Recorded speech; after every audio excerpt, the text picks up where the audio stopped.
Hi friends, welcome back to my channel unbox kitchen. ఈరోజు మన కిచెన్లో తెలంగాణ స్పెషల్ ట్రెడిషనల్ రెసిపీ సర్వపిండిని ఎలా చేసుకోవాలో చూద్దాం.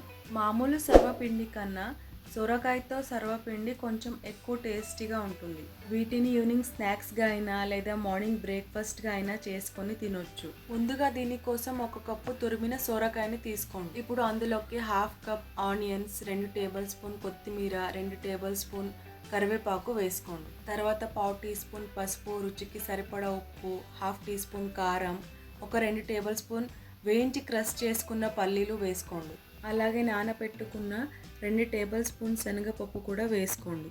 తర్వాత పచ్చికారం కోసం పచ్చిమిర్చి, అల్లం, వెల్లుల్లి వేసి కోర్స్గా గ్రైండ్ చేసుకోండి. ఇప్పుడు ఈ గ్రైండ్ చేసుకున్న పేస్ట్ కొంచెం జీలకర్ర ఇంకా నువ్వులు వేసుకున్న తర్వాత కప్పున్నర బియ్యం పిండి వేసి గట్టిగా ప్రెస్ చేస్తూ కలుపుకోండి.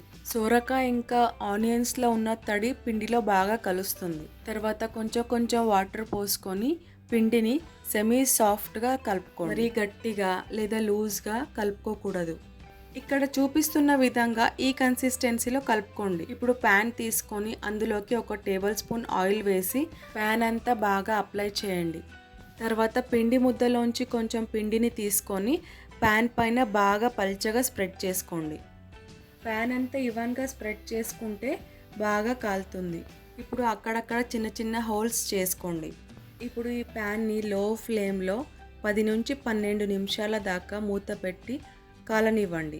మధ్యలో ఆ హోల్స్లో కొంచెం ఆయిల్ వేసుకోండి. ఇప్పుడు 1 సైడ్ బాగా కాలాక ఫ్లిప్ చేసుకొని ఇంకో సైడ్ కూడా కాల్చుకోండి. సర్వపిండి రుచి అంతా మీరు క్రిస్పీగా కాల్చుకోవడంలోనే ఉంటుంది. అంతే, తక్కువ టైంలో ఈజీగా అయిపోయే హెల్దీ సర్వపిండి రెడీ.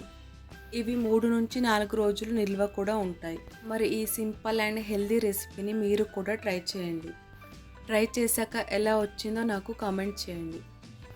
వీడియో నచ్చితే లైక్ చేయండి. మీ ఫ్రెండ్స్తో ఇంకా రిలేటివ్స్తో షేర్ చేయండి. ఇంకా ఇలాంటి టేస్టీ అండ్ క్విక్ రెసిపీస్ కోసం అన్బాక్స్ కిచెన్ ఛానల్ని సబ్స్క్రైబ్ చేసుకోండి. మరో కొత్త రెసిపీతో ఇంకో వీడియోలో కలుద్దాం. అంతవరకు స్టే ట్యూన్డ్.